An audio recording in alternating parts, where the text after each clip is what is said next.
Hello, welcome to another episode of Not Alone Talks. It's just me today. I couldn't find anyone that could put up with me for 15 minutes of talking about politics, which is what we're talking about today. I know, scary.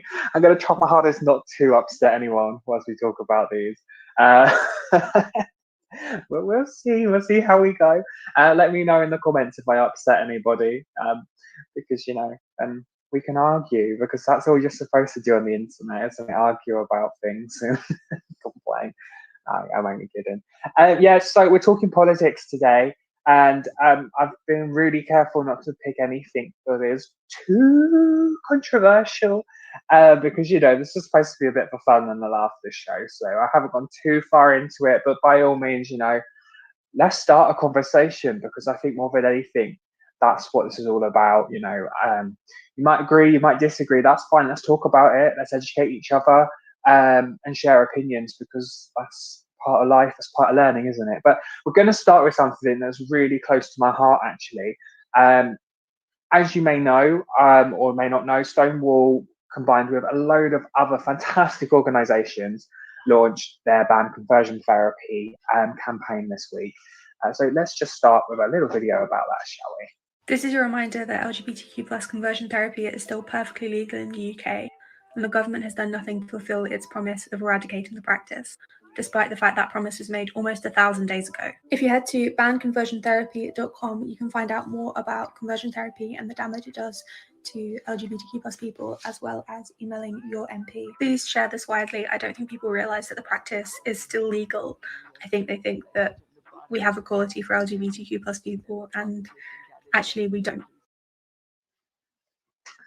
Yeah, not a very nice scenario, is it? I don't know if anyone remembers, but Theresa May actually a while back now promised that she was going to eradicate conversion therapy because she loves the LGBT community and all this stuff. And unfortunately, like most things in politics, it was just the words, and we never saw any action. We still haven't seen any action.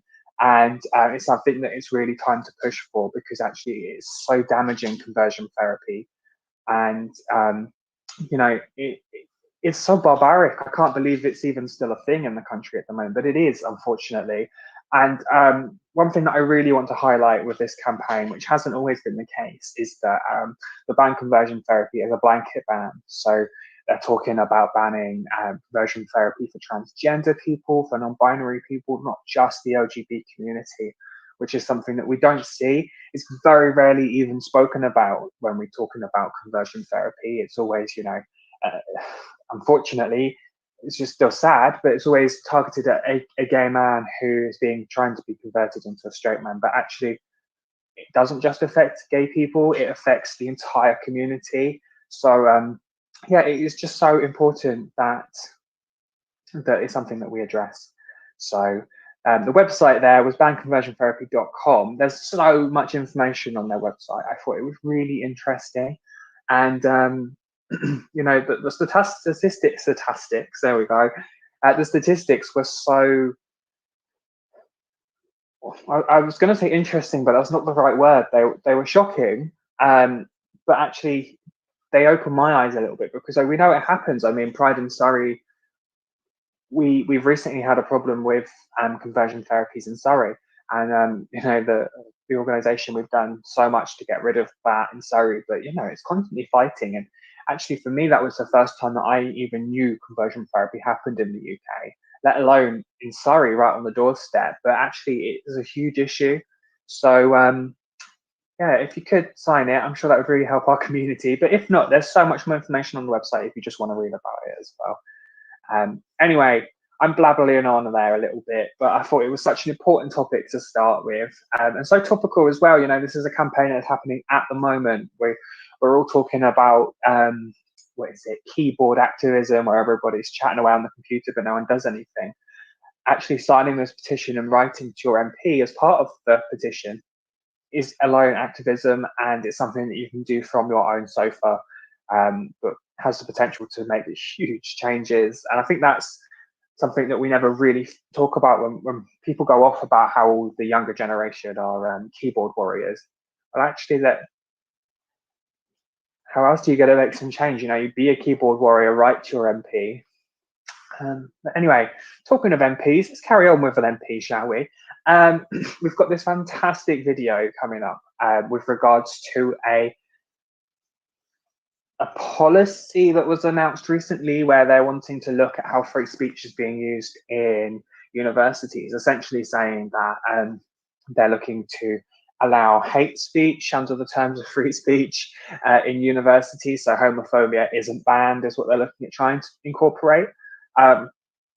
Personally, I believe that this is just to stop people talking about the COVID death rates, but it's still something that is impacting our community. And I think what's being lost in the message of this is that everyone has a right to free speech, but not a platform. And I thought this video really highlights this. So let's take a look. I'm a proud defender of free speech, but there is a difference between freedom of speech and the right to a platform. Now, nobody has a platform. I don't have a right to be on Question Time tonight, and I'm not going to sue Question Time for not inviting me on. But that's exactly what this would do. It would undermine the independence of universities and other institutions and enable people to sue universities for not having a platform. So where do we draw the line on this? If ISIS or neo-Nazis don't get invited to speak at universities, is the government going to give them compensation? And if the government really cared about free speech, then why did we see the government supporting moves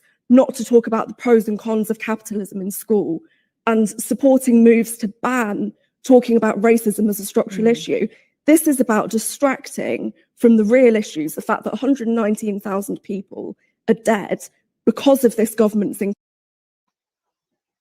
Yeah, so that video sums it up perfectly for me. I love a bit of Question Time. It gets your blood boiling a little bit, doesn't it, in the evenings? But I thought it was a good place to start, really, because actually this is what we're getting at, is that where do you draw the line with free speech? Because actually, I actually did some research on this. Would you believe it? I did some homework for my own web show.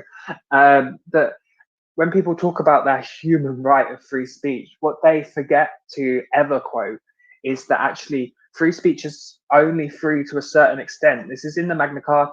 I'm hoping that's the right thing that I just quoted. Who knows? That although you are entitled to free speech, the free speech is still limited under things that might cause political unrest or things that could be classed as a crime in your country.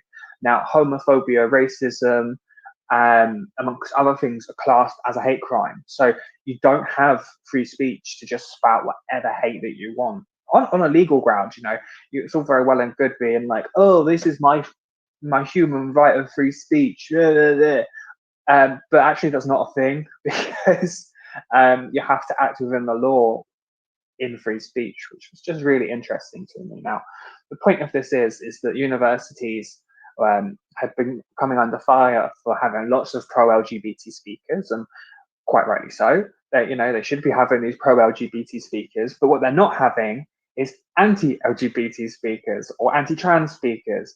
And unfortunately, that's upset a few of the extreme right-wingers, would you believe, what we call the snowflakes. And this whole process of allowing universities to give platforms to anti-LGBT or anti-racist, anti-LGBT or racist people is essentially, it just, to me, it makes no sense. I don't understand why we would want to be promoting hateful language and hateful practices in our institutions.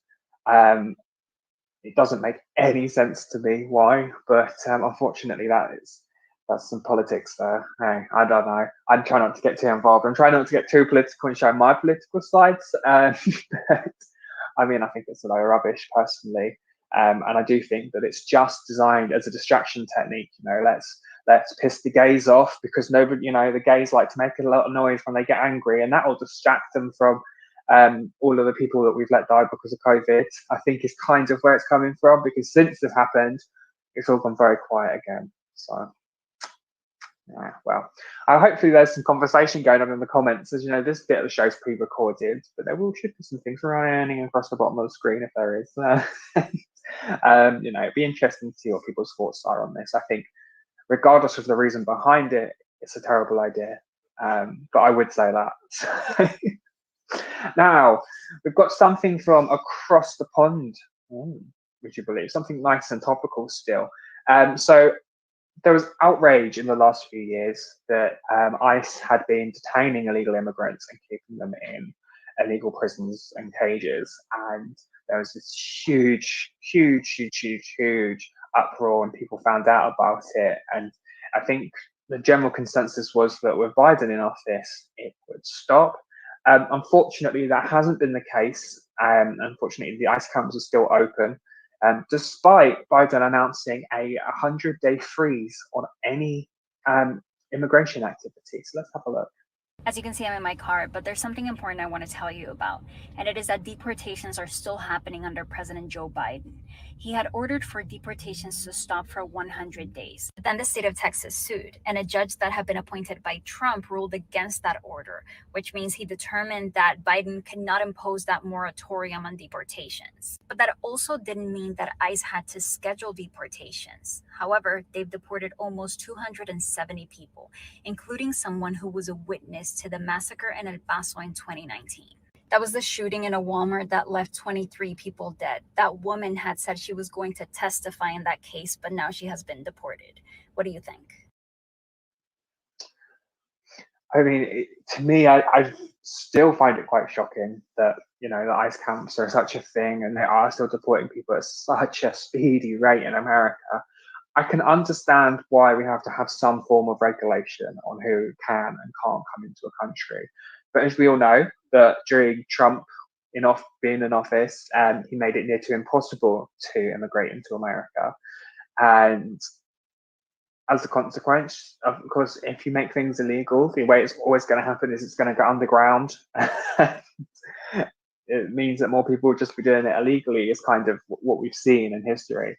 And I think realistically, Biden's idea to review how people can move in and out of the country is a fantastic idea. And it just goes to show that the people who are being deported are actually useful to the country. I mean, the prime example in that video was of the lady who is being deported, even though she was witness to a massacre. I mean, to think that case could possibly be lost because people can't put aside their egos of there is a line in the earth that you can't cross is just ridiculous to me.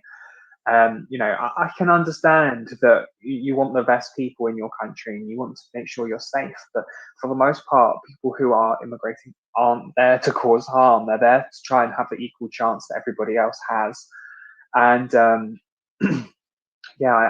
found that quite bizarre, actually, because it's something that no one's reported on. Everything, it's gone back to normal, but it hasn't. It's just still happening in certain places where people are being deported very quickly. And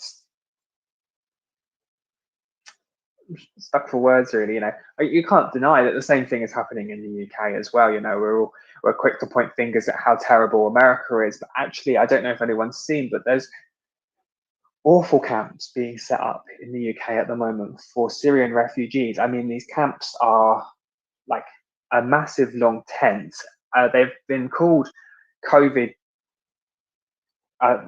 secure by the government, but there is no way. I mean, they are so dangerous. If one person in the camp in England was to get COVID, it would just rip through it.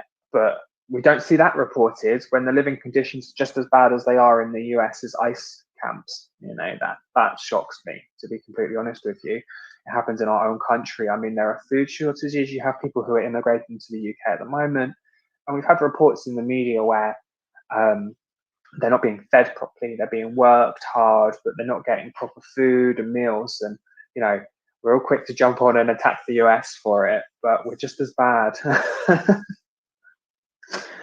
And oh goodness, all these things that are getting me all riled up today. I tell you what, should we end with something a bit cheerful, shall we? Let's put all this politics aside. Let's love each other again, and let's watch somebody grab a seagull from thin air.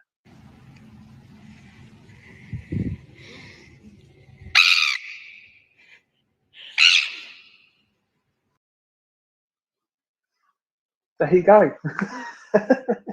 Something a bit different, just a finish with no politics there, just a seagull. I've I don't know if anyone's been to Brighton, or obviously not recently, but the seagulls there are insane. And that was just giving me such Brighton vibes. I absolutely loved it. The second that Dean, my partner, showed me it, I was like, I have to use this today. It's fantastic.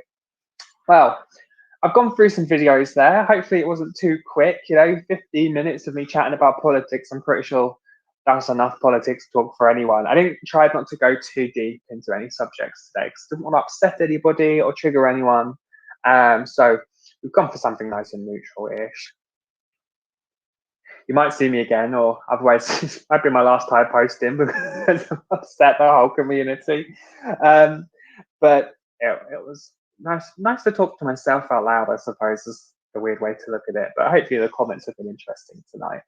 And as you know, we'll be back on Mondays. Now, we want to change the show up a little bit.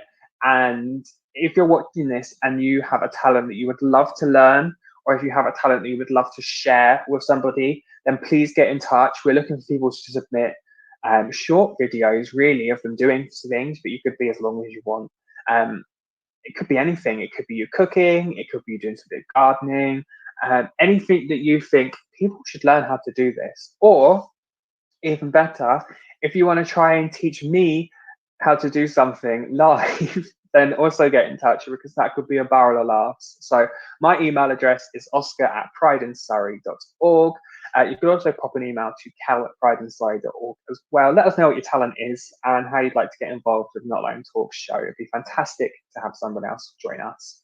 So from me, that's everything. Have a fantastic evening. I hope this started your Monday off pretty good, and I hope the rest of your week is fantastic too. Thank you. See you later. Bye.